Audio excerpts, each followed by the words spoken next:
Bonjour et bonsoir, cela dépend de l'heure à laquelle vous nous suivez, cela dépend de l'heure à laquelle vous regardez cette vidéo. Dans cette vidéo, nous allons décrypter un article de Jeune Afrique paru le 3 septembre 2009 qui donnait l'alarme, qui sonnait l'alarme pour un chaos en Guinée-Conakry. Nous allons les décrypter et nous allons nous rendre compte que le chaos qui est arrivé le 28 septembre pouvait bel et bien être évité. Parce que le chaos était prévisible.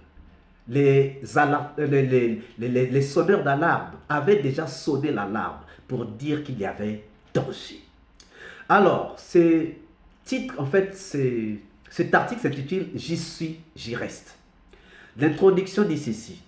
La candidature du chef de la junte, le capitaine Moussa Dadis Camara, à la présidentielle du 31 janvier 2010 ne fait guère de doute. La classe politique y est farouchement opposée. Reste à savoir comment réagira la population.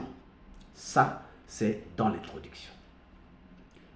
Donc, Dadis dit qu'il va se positionner et là, sa candidature ne fait plus doute. Donc, l'opinion internationale, l'opinion nationale savait que Dadis allait se positionner. Dadis allait se positionner. Dadis allait se positionner.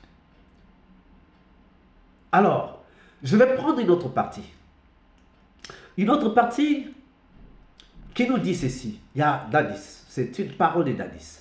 Dadis dit, dans le même article, si les forces vives veulent m'empêcher d'être candidat, c'est qu'elles n'ont rien compris à la démocratie.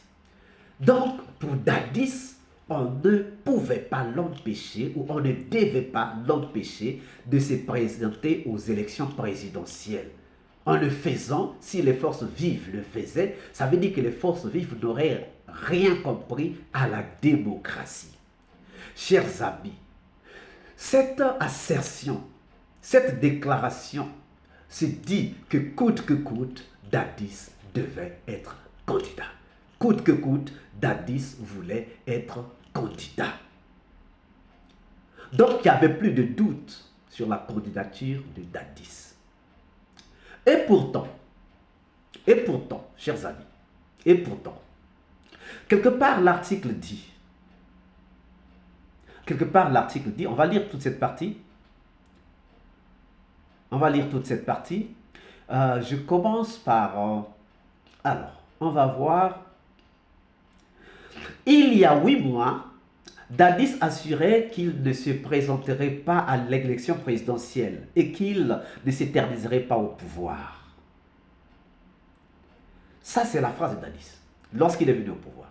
Il dit que je ne veux pas être candidat. Il dit que je ne veux pas m'éterniser au pouvoir. Je vais seulement organiser des élections pour redonner le pouvoir aux civils et moi, je m'en irai. Mais là, c'est le même Dadis qui va commencer à dire que si les forces vives veulent m'empêcher de me présenter, c'est que les forces vives n'ont rien compris à la démocratie. C'est le même Dadis. C'est Dadis-là qui prétendait donner le pouvoir aux civils, redonner le pouvoir aux civils. C'est Dadis-là qui prétendait organiser les élections. La suite de l'article nous dit, les forces vives sont bien sûr opposées à la candidature de membres du Conseil national pour la démocratie et le développement CNDD et de son président Moussa Dadis Camara, ainsi qu'à celle de membres du gouvernement. Leur position est partagée par la France et les États-Unis. La réponse des autorités ne s'est d'ailleurs pas fait attendre. Réagissant à un communiqué de l'ambassade américaine à Conakry, la junte dénonce une ingérence dans ses affaires et fustige les propos de certains leaders d'opinion qui voudraient conduire la Guinée au chaos. Donc, Dadis dit que ceux qui veulent lui empêcher de pouvoir se présenter veulent emmener la Guinée au chaos. Donc, le chaos est déjà là. Le chaos est déjà dans la tête de Dadis. Le chaos est déjà dans la tête de Dadis. Pourquoi? Parce que Dadis sait qu'il doit se présenter et il sait que les forces vives ne doivent pas l'en empêcher. Donc, dans la tête de Dadis, il y a déjà les chaos. Mais les chaos, c'est quoi? Est-ce que les massacres du 28 septembre 2009 ne sont pas un chaos? Ces massacres sont bien un chaos. Et Dadis a déjà parlé de chaos. Il y a un petit sous-titre qui dit encore tout sauf Dadis. Alors, l'article dit ceci, la partie dit ceci. Faut-il s'attendre à des jours difficiles si les forces vives appellent tout le peuple guinéen à s'opposer énergétiquement à toute velléité de confiscation du pouvoir par les CNDD et son président, battent le Bacadon et organisent des journées villes mortes comme certains l'envisagent, tout peut arriver. Donc ici, Jeune Afrique dit que tout peut arriver. Tout peut arriver. On connaît Dadis, on connaît le Dadis chaud, on a compris qui est Dadis, donc tout peut arriver. L'opposition ne va pas laisser Dadis faire ce qu'il veut, parce que la Guinée ne lui appartient pas à lui seul, la Guinée appartient à tous les Guinéens.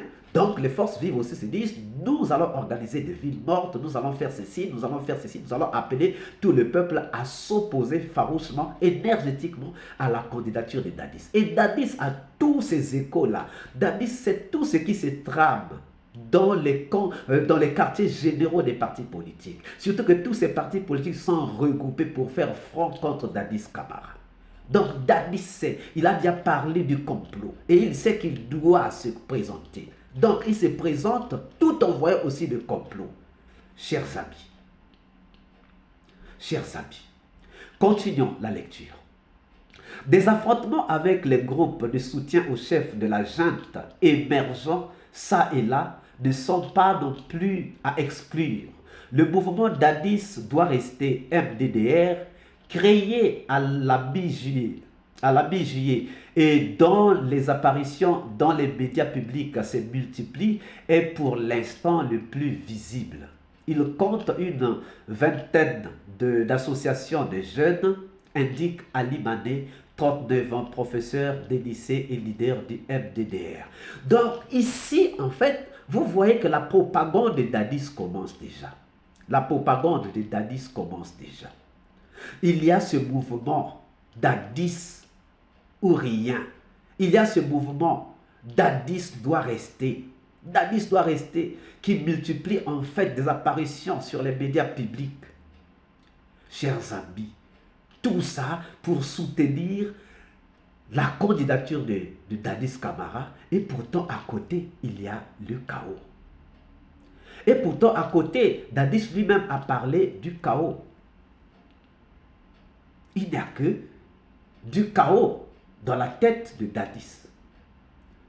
Le chaos est bien là. Dadis parle bien de chaos. Donc il regarde sa candidature, il sait que sa candidature est associée au chaos. Mais il dit qu'il va aller. Il dit qu'il va foncer. Chers amis, les leaders politiques aussi savent que Dadis, tel qu'on le connaît, téméraire, Dadis va se présenter. Ils le savent. Personne ne l'ignore. Tout le monde le sait que Dadis va se présenter. Dadis a promis enlever sa tenue militaire pour se présenter. Et voilà, chers amis, un article alarmiste qui sort. Un article alarmiste que Jeune Afrique met à disposition de tout le monde, donc de Dadis Camara et même de l'opinion publique, de l'opinion internationale, de l'opinion nationale, des leaders politiques, de la société civile. Mais malheureusement, nous n'avons pas pu éviter le chaos. Malheureusement, nous n'avons pas pu éviter le chaos, chers amis. Et le chaos est arrivé.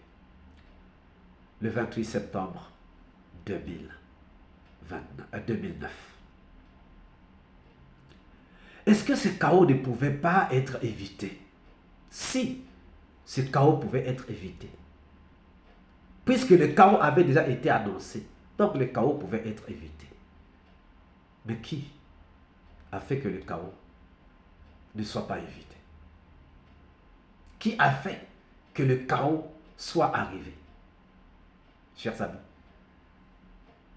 nous attendons vos commentaires.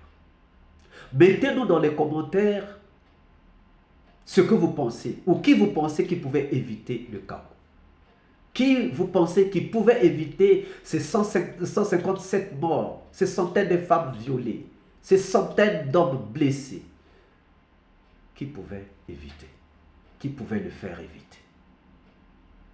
Si cette vidéo vous a plu, ne manquez pas de laisser vos pouces bleus, de partager dans vos groupes et pages et surtout de laisser vos commentaires.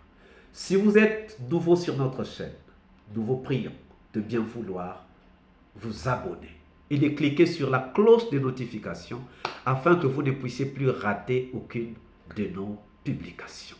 Quant à moi, je vous dis à très bientôt. Ciao.